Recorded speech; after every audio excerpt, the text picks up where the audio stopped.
Welcome to Going Beyond Testing. I'm Mark Alyn, along with the CEO of NJ Labs, and that's Sandra Lee. We're going to talk about the FDA, and I have a lot of opinions on the FDA, but we probably won't get there. The FDA does have rules and regulations, and one of the things that just blows me away is that many people don't realize that the nutraceutical and supplement industry have regulations about their products.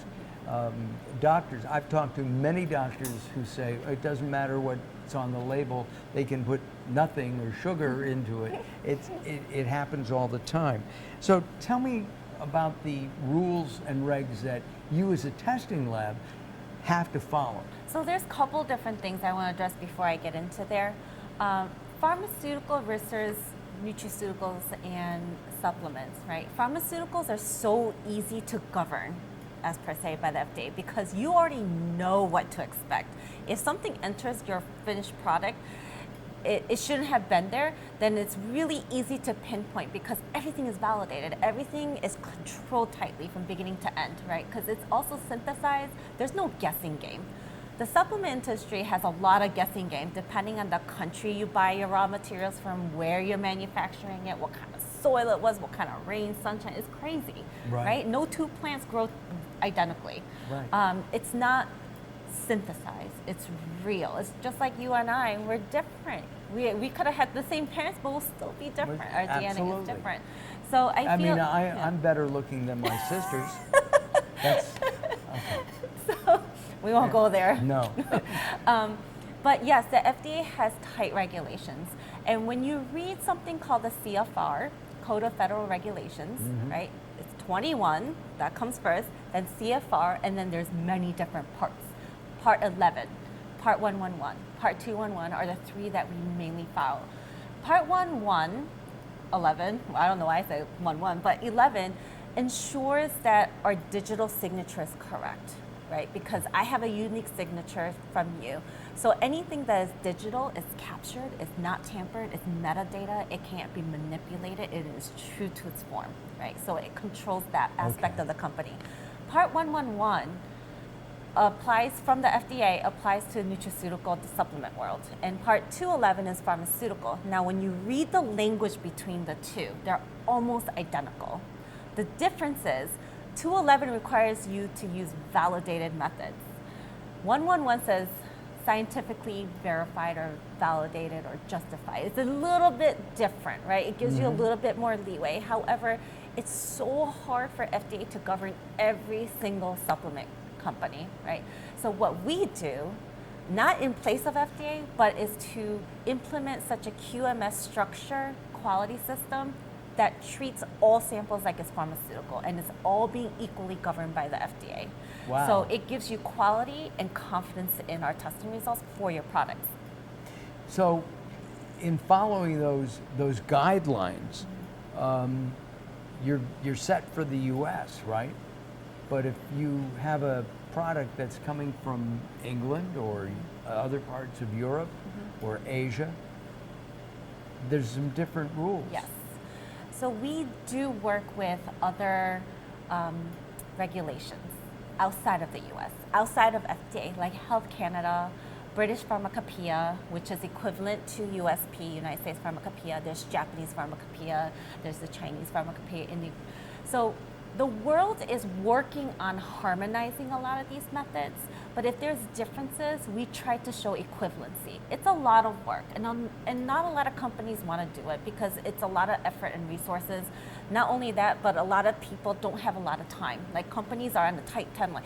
They want to market these products. They don't have time for us to sit here and try to develop everything and to harmonize. But there's a compromise. Again, the protocol. Understanding what we are going to do and the intent of our work is important, and putting that in writing. And if we stray from that, if we deviate from that, that's all documented. Why did you have to do that? And that communication, that report is really important between other countries. We have clients in other countries.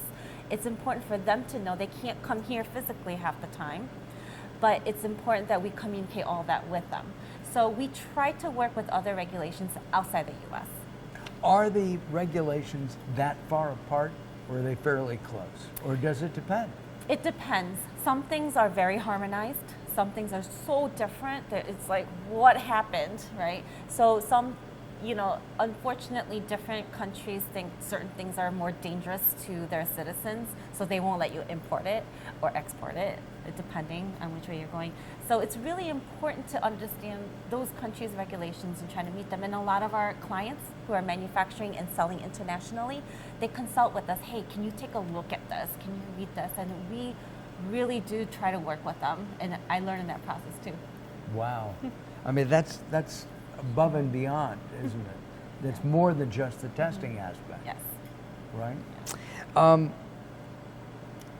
There are things like, I guess, humidity is one. The U.S. may have certain guidelines on humidity, where England or Japan, Australia, etc., may have different rules and regulations regarding how to store a product. So thankfully, there's something called ICH, international standards, that help set that difference.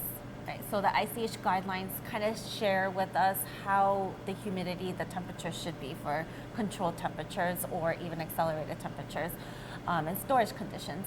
So it's not like we're on our own on a little island. There are other organizations, because you've heard of WHO organization as well. There's World Health Organization. Right. There's ICH. There's so many different types of compliance organizations that worked well together. And I think we can draw on those resources. We don't have to just only take from one source. We can combine multiple different things. We can learn from each organization. And I think that's what we do really well here. You gave me a line here earlier when we were talking, that no one's accountable. That the company said, well, I'm not accountable, even though it's my product. It's a product, they're accountable, or they're accountable. Can you explain that?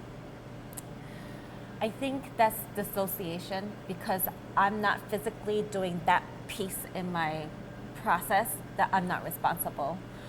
Unfortunately, FDA does not look at you like that. They think if it's your product, you're responsible all the way. It is your responsibility to learn it. If you can't do it and you don't have the staff to do it, you're responsible for hiring consultants who do and to work with them. It keeps you out of trouble. Like spending a little money at the beginning keeps you out of a whole lot of trouble at the end. So we highly encourage people, and we do spend, it's part of that partnership with our clients. They may not directly pay us for consulting services, but it just comes up. And for us, it's really hard to hold back and not share that information with them. So those people who feel like they're not accountable, they are accountable, and they should know that. And I think as FDA steps in more and more, as they try to govern more of the supplement industry, that they'll begin to see that. And unfortunately, they're short-staffed. It's difficult for them to get to everybody. And one of the other things is that a lot of manufacturers, according to you, will import products. They'll get some kind of a piece of paper validating what's in that raw Container, material, the data. You've told me that it's easy to change that. Oh, yes. Ever hear of Photoshop? Oh, yeah. So a lot of these companies, especially if they're being pushed, right? There's this pressure from the top. Get this material out. You need to hit a number for sales, right? So testing takes time. It's not like CSI or any shows that you guys see on TV. It's not instantaneous. It takes time. And when you don't have that time, then some people are backed into a corner, and it is possible. It's very easy to manipulate a certificate of analysis. But here's the problem. It's coming from China. How long has it been on that ship, on that shipping container, right? In that shipping container. What are the temperatures and how is it controlled? How is it maintained? Is it consistent? What happened during that time lag from manufacturing to import to getting into your warehouse, right? So many things can change the chemistry or the compound within that you just cannot see, but testing can confirm all that. So it's so important for whether it's distributor or manufacturer, when you're buying something, it gets delivered to you, to verify all that using a testing laboratory, in-house or out-house, does not matter. Please just get your materials tested. And retested. That was an important part of what you told me earlier in other segments, that retesting is so important to give the critical data I guess, legs, if you will. Yes. So a lot of times, if material has been sitting in a warehouse over time, before you use it, right? Because you don't know what actually happens. Like, we assume it's good. We don't see mold growing on it. It doesn't smell bad. It seems like it's the right color. You may think it's okay, but that's not us. That's not always necessarily the case. It's not science. Right. It's not science. So you gotta trust the test methods. You gotta trust, hopefully, your own laboratory and whoever you partner with, that they can detect those things and give you the information that you need, whether to move forward with the material or to not. Sandra, thank you very much again for your time. Thank you. I've always enjoying these. I'm Mark Alyn, and this is Going Beyond Testing. If you want information about NJ Labs, visit our website. It's really important for you to do that. If you're a product developer, if you're a manufacturer, you need to make sure that your testing is accurate, and use NJ Labs as a resource, right? Yes.